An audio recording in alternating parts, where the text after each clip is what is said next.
Capítulo 10. Sobre la topología. Algunos terrenos son fáciles, otros difíciles, algunos neutros, otros estrechos. Accidentados o abiertos.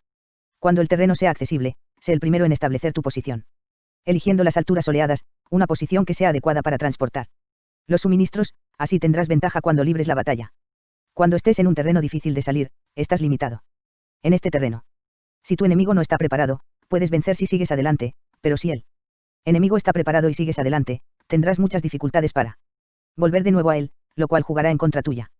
Cuando es un terreno desfavorable para ambos bandos, se dice que es un terreno neutro. En un terreno neutro, incluso si el adversario te ofrece una ventaja, no te aproveches de ella, retírate, induciendo a salir a la mitad de las tropas enemigas, y entonces cae sobre él aprovechándote de esta condición favorable. En un terreno estrecho, si eres el primero en llegar, debes ocuparlo totalmente y esperar al adversario. Si él llega antes, no lo persigas y bloquea los desfiladeros. Persíguelo solo si no los bloquea. En terreno accidentado, si eres el primero en llegar, debes ocupar sus puntos altos y soleados y esperar al adversario. Si éste los ha ocupado antes, retírate y no lo persigas. En un terreno abierto, la fuerza del ímpetu se encuentra igualada, y es difícil provocarle a combatir de manera desventajosa para él. Entender estas 6 clases de terreno es la responsabilidad principal del general, y es imprescindible considerarlos. Estas son las configuraciones del terreno, los generales que las ignoran salen derrotados. Así pues, entre las tropas están las que huyen, las que se retraen, las que se derrumban, las que se rebelan y las que son derrotadas. Ninguna de estas circunstancias constituyen desastres naturales, sino que son debidas a los errores de los generales. Las tropas que tienen el mismo ímpetu, pero que atacan en proporción de 1 contra 10, salen derrotadas. Los que tienen tropas fuertes pero cuyos oficiales son débiles, quedan retraídos. Los que tienen soldados débiles al mando de oficiales fuertes, se verán en apuros. Cuando los oficiales superiores están encolerizados y son violentos, y se enfrentan al enemigo por su cuenta y por despecho, y cuando los generales ignoran sus capacidades, el ejército se desmoronará. Como norma general, para poder vencer al enemigo, todo el mando militar debe tener una sola intención y todas las fuerzas militares deben cooperar. Cuando los generales son débiles y carecen de autoridad, cuando las órdenes no son claras, cuando oficiales y soldados no tienen solidez y las formaciones son anárquicas, se produce revuelta. Los generales que son derrotados son aquellos que son incapaces de calibrar a los adversarios, entran en combate con fuerzas superiores en número o mejor equipadas, y no seleccionan a sus tropas según los niveles de preparación de las mismas. Si empleas soldados sin seleccionar a los preparados de los no preparados, a los arrojados y a los timoratos, te estás buscando tu propia derrota. Estas son las 6 maneras de ser derrotado. La comprensión de estas situaciones es la responsabilidad suprema de los generales y deben ser consideradas. La primera es no calibrar el número de fuerzas, la segunda, la ausencia de un sistema claro de recompensas y castigos, la tercera, la insuficiencia de entrenamiento, la cuarta es la pasión irracional, la quinta es la ineficacia de la ley del orden, y la sexta es el fallo de no seleccionar a los soldados fuertes y resueltos. La configuración del terreno puede ser un apoyo para el ejército, para los jefes militares, el curso de la acción adecuada es calibrar al adversario para asegurar la victoria y calcular los riesgos y las distancias. Salen vencedores los que libran batallas conociendo estos elementos, salen derrotados los que luchan ignorándolos.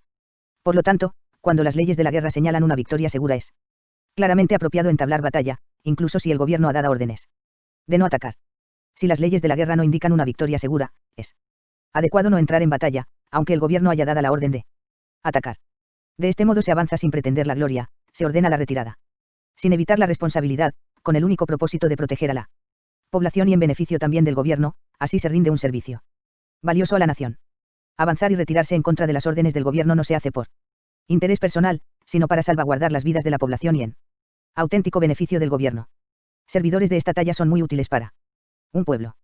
Mira por tus soldados como miras por un recién nacido, así estarán dispuestos a seguirte hasta los valles más profundos. Cuida de tus soldados como cuidas de tus queridos hijos, y morirán gustosamente contigo.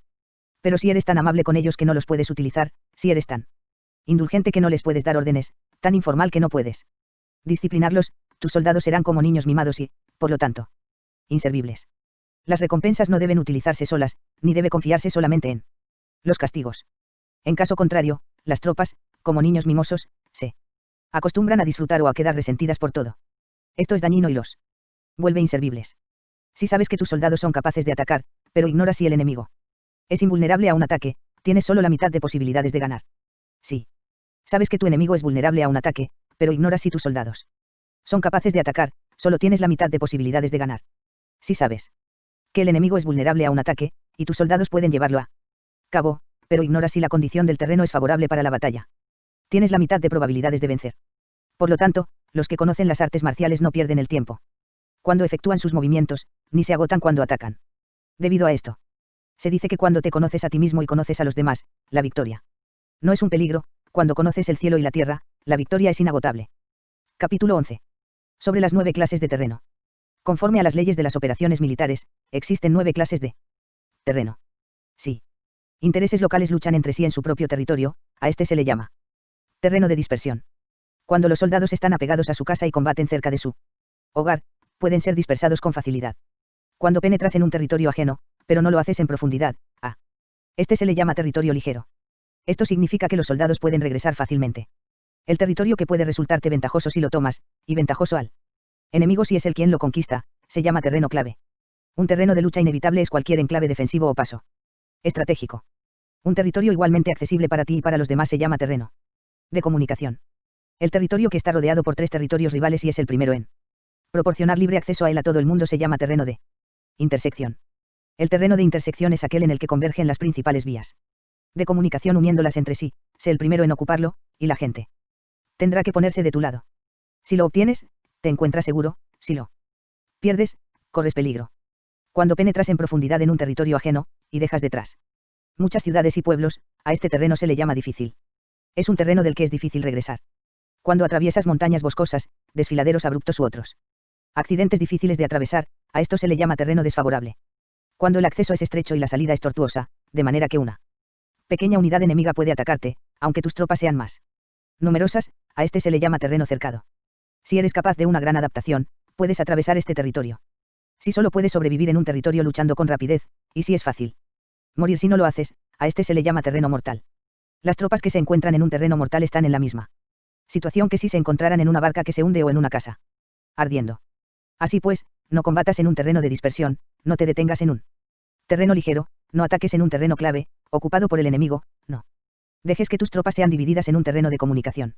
En terrenos de intersección, establece comunicaciones, en terrenos difíciles. Entra aprovisionado, en terrenos desfavorables, continúa marchando, en terrenos cercados, haz planes, en terrenos mortales, lucha. En un terreno de dispersión, los soldados pueden huir. Un terreno ligero es cuando los soldados han penetrado en territorio enemigo, pero todavía no tienen las espaldas cubiertas, por eso, sus mentes no están realmente concentradas y no están listos para la batalla. No es ventajoso atacar al enemigo en un terreno clave, lo que es ventajoso es llegar el primero a él. No. Debe permitirse que quede aislado el terreno de comunicación, para poder servirse de las rutas de suministros. En terrenos de intersección, estarás a salvo si estableces alianzas, si las pierdes, te encontrarás en peligro. En terrenos difíciles, entrar aprovisionado significa reunir todo lo necesario para estar allí mucho tiempo. En terrenos desfavorables, ya que no puedes atrincherarte en ello, debes apresurarte a salir. En terrenos cercados, introduce tácticas sorpresivas. Si las tropas caen en un terreno mortal, todo el mundo luchará de manera espontánea. Por esto se dice, sitúa a las tropas en un terreno mortal y sobrevivirán. Los que eran antes considerados como expertos en el arte de la guerra eran capaces de hacer que el enemigo perdiera contacto entre su vanguardia y su retaguardia, la confianza entre las grandes y las pequeñas unidades, el interés recíproco para el bienestar de los diferentes rangos, el apoyo mutuo entre gobernantes y gobernados, el alistamiento de soldados y la coherencia de sus ejércitos. Estos expertos entraban en acción cuando les era ventajoso, y se retenían en caso contrario. Introducían cambios para confundir al enemigo, atacándolos aquí y allá, aterrorizándolos y sembrando en ellos la confusión, de tal manera que no les daban tiempo para hacer planes. Se podría preguntar cómo enfrentarse a fuerzas enemigas numerosas y bien organizadas que se dirigen hacia ti. La respuesta es quitarles en primer lugar algo que aprecien, y después te escucharán. La rapidez de acción es el factor esencial de la condición de la fuerza militar, aprovechándose de los errores de los adversarios, desplazándose por caminos que no esperan y atacando cuando no están en guardia. Esto significa que para aprovecharse de la falta de preparación, de visión y de cautela de los adversarios, es necesario actuar con rapidez, y que si dudas, esos errores no te servirán de nada. En una invasión, por regla general, cuanto más se adentran los invasores en el territorio ajeno, más fuertes se hacen, hasta el punto de que el gobierno nativo no puede ya expulsarlos. Escoge campos fértiles, y las tropas tendrán suficiente para comer. Cuida de su salud y evita el cansancio, consolida su energía, aumenta su fuerza. Que los movimientos de tus tropas y la preparación de tus planes sean insondables. Consolida la energía más entusiasta de tus tropas, ahorra las fuerzas sobrantes, mantén en secreto tus formaciones y tus planes, permaneciendo insondable para los enemigos, y espera a que se produzca un punto vulnerable para avanzar. Sitúa a tus tropas en un punto que no tenga salida, de manera que tengan que morir antes de poder escapar. ¿Por qué? Ante la posibilidad de la muerte. ¿Qué no estarán dispuestas a hacer? Los guerreros dan entonces lo mejor de sus fuerzas. Cuando se hallan ante un grave peligro, pierden el miedo. Cuando no hay ningún sitio a donde ir, permanecen firmes. Cuando están totalmente implicados en un terreno, se aferran a él. Si no tienen otra opción, lucharán hasta el final. Por esta razón, los soldados están vigilantes sin tener que ser estimulados. Se alistan sin tener que ser llamados a filas, son amistosos sin necesidad de promesas, y se puede confiar en ellos sin necesidad de órdenes.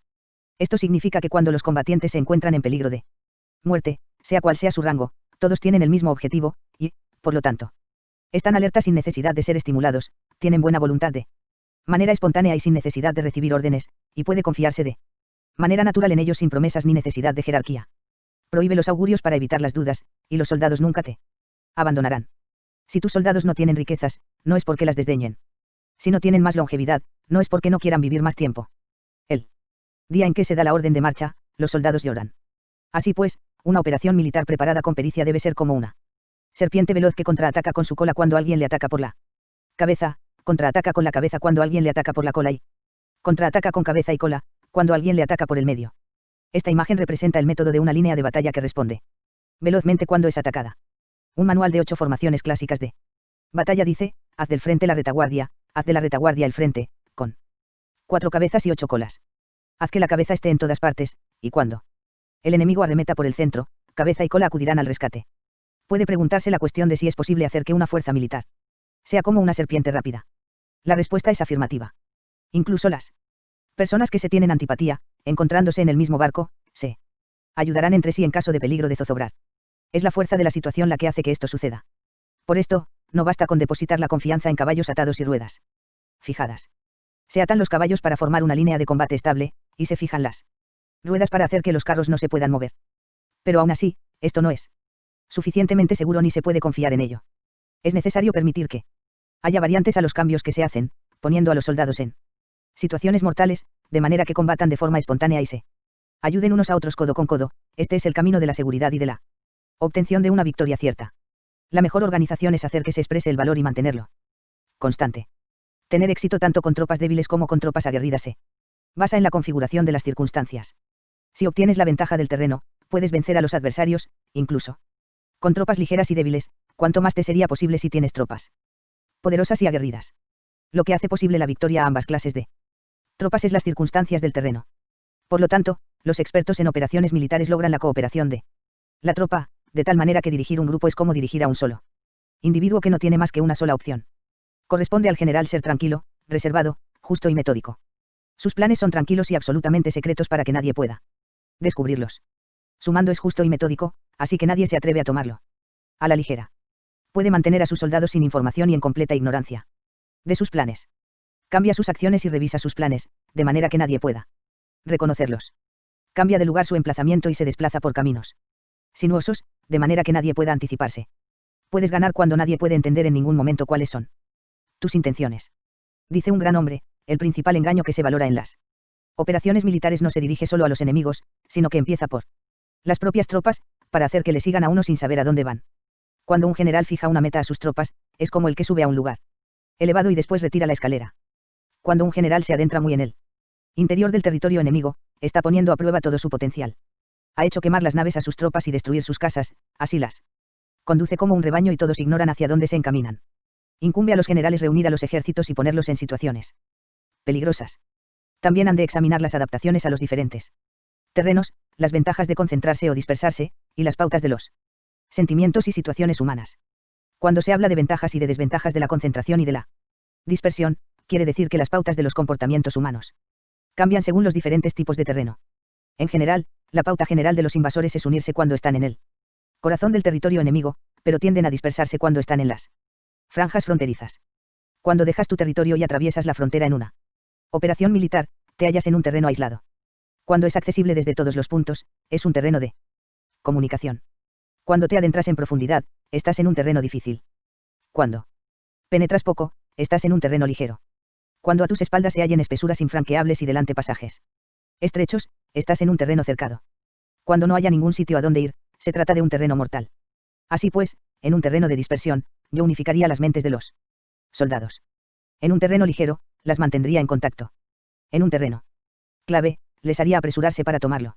En un terreno de intersección, prestaría atención a la defensa. En un terreno de comunicación, establecería sólidas alianzas. En un terreno difícil, aseguraría suministros continuados. En un terreno desfavorable, urgiría a mis tropas a salir rápidamente de él. En un terreno cercado, cerraría las entradas. En un terreno mortal, indicaría a mis tropas que no existe ninguna posibilidad de sobrevivir. Por esto, la psicología de los soldados consiste en resistir cuando se ven rodeados, luchar cuando no se puede evitar, y obedecer en casos extremos. Hasta que los soldados no se ven rodeados, no tienen la determinación de resistir al enemigo hasta alcanzar la victoria. Cuando están desesperados, presentan una defensa unificada. Por ello, los que ignoran los planes enemigos no pueden preparar alianzas. Los que ignoran las circunstancias del terreno no pueden hacer maniobrar a sus fuerzas. Los que no utilizan guías locales no pueden aprovecharse del terreno. Los militares de un gobierno eficaz deben conocer todos estos factores. Cuando el ejército de un gobierno eficaz ataca a un gran territorio, el pueblo no se puede unir. Cuando su poder sobrepasa a los adversarios, es imposible hacer alianzas. Si puedes averiguar los planes de tus adversarios, aprovéchate del terreno y haz maniobrar al enemigo de manera que se encuentre indefenso. En este caso, ni siquiera un gran territorio puede reunir suficientes tropas para detenerte. Por lo tanto, si no luchas por obtener alianzas, ni aumentas el poder de ningún país, pero extiendes tu influencia personal amenazando a los adversarios, todo ello hace que el país y las ciudades enemigas sean vulnerables. Otorga recompensas que no estén reguladas y da órdenes desacostumbradas. Considera la ventaja de otorgar recompensas que no tengan precedentes. Observa cómo el enemigo hace promesas sin tener en cuenta los códigos establecidos. Maneja las tropas como si fueran una sola persona. Empléalas en tareas reales, pero no les hables. Motívalas con recompensas, pero no les comentes los perjuicios posibles. Emplea a tus soldados solo en combatir, sin comunicarles tu estrategia. Déjales conocer los beneficios que les esperan, pero no les hables de los daños potenciales. Si la verdad se filtra, tu estrategia puede hundirse. Si los soldados empiezan a preocuparse, se volverán vacilantes y temerosos. Colócalos en una situación de posible exterminio, y entonces lucharán para vivir. Ponles en peligro de muerte, y entonces sobrevivirán. Cuando las tropas afrontan peligros, son capaces de luchar para obtener la victoria. Así pues, la tarea de una operación militar es fingir acomodarse a las intenciones del enemigo. Si te concentras totalmente en este, puedes matar a su general aunque estés a kilómetros de distancia. A esto se llama cumplir el objetivo con pericia. Al principio te acomodas a sus intenciones, después matas a sus generales. Esta es la pericia en el cumplimiento del objetivo. Así, el día en que se declara la guerra, se cierran las fronteras, se rompen los salvoconductos y se impide el paso de emisarios. Los asuntos se deciden rigurosamente desde que se comienza a planificar y establecer la estrategia desde la casa o cuartel general. El rigor en los cuarteles generales en la fase de planificación se refiere al mantenimiento del secreto. Cuando el enemigo ofrece oportunidades, aprovéchalas inmediatamente. Entérate primero de lo que pretende, y después anticípate a él. Manténla disciplina y adáptate al enemigo, para determinar el resultado de la guerra. Así, al principio eres como una doncella y el enemigo abre sus puertas, entonces, tú eres como una liebre suelta, y el enemigo no podrá expulsarte. Capítulo 12. Sobre el arte de atacar por el fuego. Existen 5 clases de ataques mediante el fuego: quemar a las personas, quemar los suministros, quemar el equipo, quemar los almacenes y quemar las armas. El uso del fuego tiene que tener una base, y exige ciertos medios. Existen momentos adecuados para encender fuegos, concretamente cuando el tiempo es seco y ventoso. Normalmente, en ataques mediante el fuego es imprescindible seguir los cambios producidos por este. Cuando el fuego está dentro del campamento enemigo, prepárate rápidamente desde fuera. Si los soldados se mantienen en calma cuando el fuego se ha declarado, espera y no ataques. Cuando el fuego alcance su punto álgido, síguelo, si puedes, si no, espera. En general, el fuego se utiliza para sembrar la confusión en el enemigo y así poder atacarle. Cuando el fuego puede ser prendido en campo abierto, no esperes a hacerlo. En su interior, hazlo cuando sea oportuno. Cuando el fuego sea atizado para el viento, no ataques en dirección contraria a este. No es eficaz luchar contra el ímpetu del fuego, porque el enemigo luchará. En este caso hasta la muerte. Si ha soplado el viento durante el día, a la noche amainará. Un viento diurno cesará al anochecer, un viento nocturno cesará al amanecer. Los ejércitos han de saber que existen variantes de las 5 clases de ataques mediante el fuego, y adaptarse a estas de manera racional. No basta saber cómo atacar a los demás con el fuego, es necesario saber cómo impedir que los demás te ataquen a ti. Así pues, la utilización del fuego para apoyar un ataque significa claridad. Y la utilización del agua para apoyar un ataque significa fuerza. El agua puede incomunicar, pero no puede arrasar. El agua puede utilizarse para dividir a un ejército enemigo, de manera que su fuerza se desuna y la tuya se fortalezca. Ganar combatiendo o llevar a cabo un asedio victorioso sin recompensar a los que han hecho méritos trae mala fortuna y se hace merecedor de ser llamado avaro. Por eso se dice que un gobierno esclarecido lo tiene en cuenta. Y que un buen mando militar recompensa el mérito. No moviliza a sus tropas cuando no hay ventajas que obtener, ni actúa cuando no hay nada que ganar. Ni luchan cuando no existe peligro. Las armas son instrumentos de mal augurio, y la guerra es un asunto peligroso. Es indispensable impedir una derrota desastrosa, y por lo tanto, no vale la pena movilizar un ejército por razones insignificantes, las armas solo deben utilizarse cuando no existe otro remedio. Un gobierno no debe movilizar un ejército por ira, y los jefes militares no deben provocar la guerra por cólera. Actúa cuando sea beneficioso, en caso contrario, desiste. La ira puede convertirse en alegría, y la cólera puede convertirse en placer, pero un pueblo destruido no puede hacérsele renacer, y la muerte no puede convertirse en vida. En consecuencia, un gobierno esclarecido presta atención a todo esto, y un buen mando militar lo tiene en cuenta.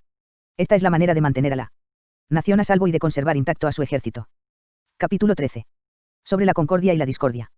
Una operación militar significa un gran esfuerzo para el pueblo, y la guerra puede durar muchos años para obtener una victoria de un día.